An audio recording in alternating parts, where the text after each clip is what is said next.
जब राजा को इस बात का पता चलने लगा कि राज दरबार से रोजाना कुछ न कुछ चुराया जा रहा है, तो उसे इस बात का बहुत दुख होता है कि हमारे राज्य में ऐसा काम करने वाला कौन होगा। दोस्तों, आज हम आपके लिए लेकर आए राजा और चाबी की एक अनोखी कहानी। कहानी में राजा की तिजोरी की चाबी गुम हो जाती है और राजा पता लगाना चाहते थे कि चाबी आखिर चुराई तो चुराई किसने, जबकि राजा को इस बात का पूरा पता लगा गया था कि चाबी इसी दरबार के किसी एक आदमी ने चुराई है।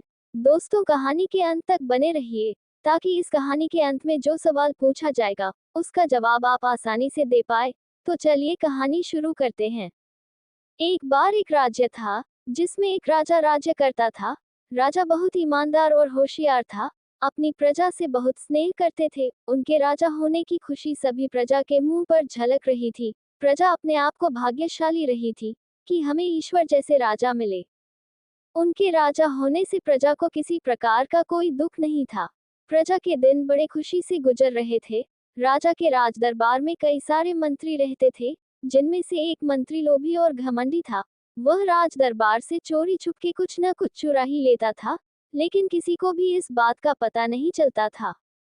कभी सिक्के चुरा लेता तो कभी आभूषण चुरा लेता तो कभी कभी अन्य वस्तुएं भी चुरा लेता था। जब राजा को इस बात का पता चलने लगा कि राज दरबार से रोजाना कुछ न कुछ चुराया जा रहा है, तो उसे इस बात का बहुत दुख होता है कि हमारे राज्य में ऐसा काम करने वाला कौन होगा। उसे अपने मंत्रियों में से एक मंत्री पर संदेह होने लगा। तो राजा ने सच सामने लाने के लिए एक दिन अपने शयन कक्ष की चाबी वहीं पर एक जगह गिरा दी और अपने मंत्रियों को इस बात की खबर दी और चाबी ढूंढने को कहा। सभी मंत्री चाबी ढूंढने लगे और राजा उन पर नजर रखने लगा। रात होने पर चाबी न मिलती तो सभी मंत्री भी जाकर सो जाते हैं और राजा चाबी लेकर अपने कक्ष में सो जाते थे। कई दिनों तक ऐसा ही चलता गया और एक दिन राजा का संदेह सत्य निकला।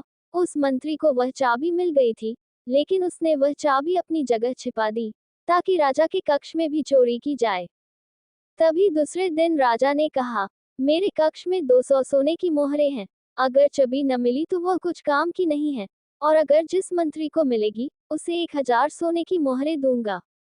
घमंडी मंत्री ने सोचा, अगर चोरी करूंगा तो 200 मोहरें ही मिलेगी, लेकिन जब चाबी राजा को दे दूंगा तो 1000 मोहरें मिलेगी। सभी चाबी ढूंढने चले गए और राजा भी उन पर नजर रख रहे थे।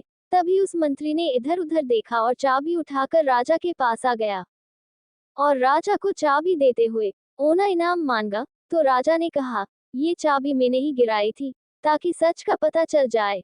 तुम चोर हो, तुमने लालच करके चाबी मिलने के बाद भी उसे छिपा दी और फिर इधर उधर देखकर चाबी उठाकर मुझे दे दी।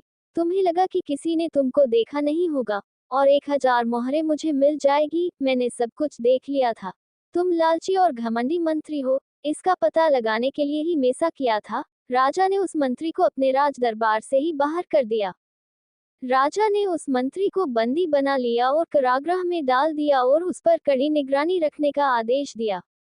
दूसरे दिन राजसभा में राजा ने मंत्री को बुलवाया और राजसभा में सबके बीच में खड़ा कर दिया और फिर सबको उसकी पूरी करतूत के बारे में बताया गया। राजा ने उस मंत्री को पूरी प्रजा के सामने ले जाने का विचार किया ताकि मंत्री को पूरी प्रजा के सामने दंडित किया जाए, ताकि पूरी प्रजा में और उसके पूरे मंत्रियों में सभी को पता चले कि राजा के राज दरबार में चोरी करने का क्या अंजाम होता है।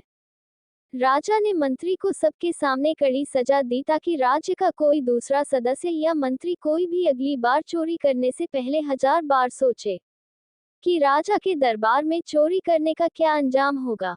दोस्तों, आज का हमारा सवाल ये है कि कहानी में जो राजा की चाबी गुम हुई थी, वह चाबी किसने चुराई थी, और क्या इस बात का राजा को पहले से पता था कि चाबी किसने चुराई है।